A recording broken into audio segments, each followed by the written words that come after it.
And a troubling story out of Connecticut where a state judge has taken the unusual step of ordering a new Democratic mayoral primary in the state's largest city, Bridgeport. That's going to be held after November 7th general election is completed. The decision comes after surveillance videos show a woman stuffing what appeared to be absentee ballots into an outdoor ballot box just days before the original primary. Superior Court Judge William Clark stating in his ruling, quote, "The volume of ballots so mishandled is such that it calls the result of the primary election into serious doubt and leaves the court unable to determine the legitimate result of the primary." The Bridgeport scandal igniting anger and fueling major skepticism about the security of U.S. elections. Sound familiar? Joining me now to discuss Bridgeport mayoral candidate John Gomes and president of the Public Interest Legal Foundation, J. Christian Adams. Gentlemen, thank you very much for being with us. All right, thank you for having me. Mr. Gomes, let me ask you, what the heck is going on in Connecticut? Well, I speak for the city of Bridgeport.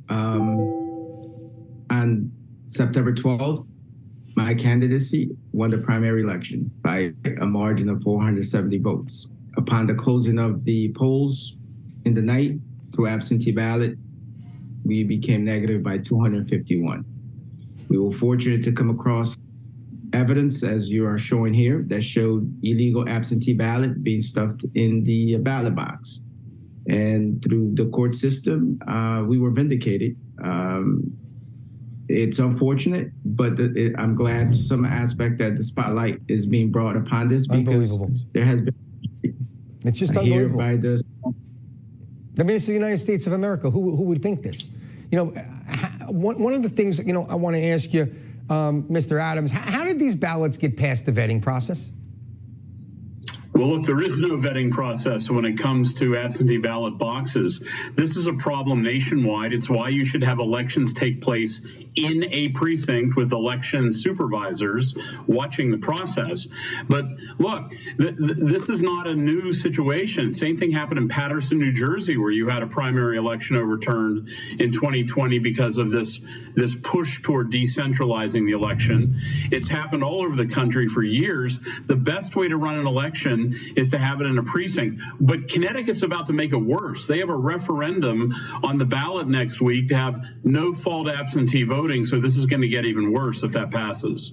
It's unbelievable. It really, I don't get it. John, wrap it up for us. You know, if there was no videotape, you would have lost the election. It's game over. And the people that voted for you, and I want to emphasize that, the people that voted for you, they're the ones that are getting scammed here. They don't get to elect the person that they want to represent them. You know, again, 30 seconds, 45 seconds, wrap it up for us. That's just not right. It's un-American.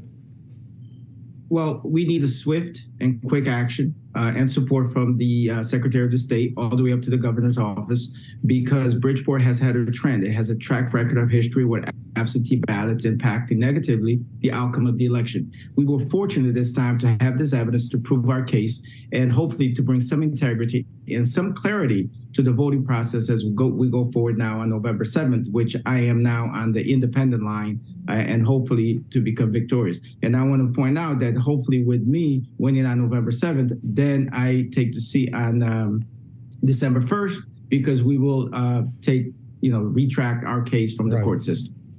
All right. Well, gentlemen, I got to leave it there. Thank you, John. Thank you, Jay. Appreciate your input. Thank you so much.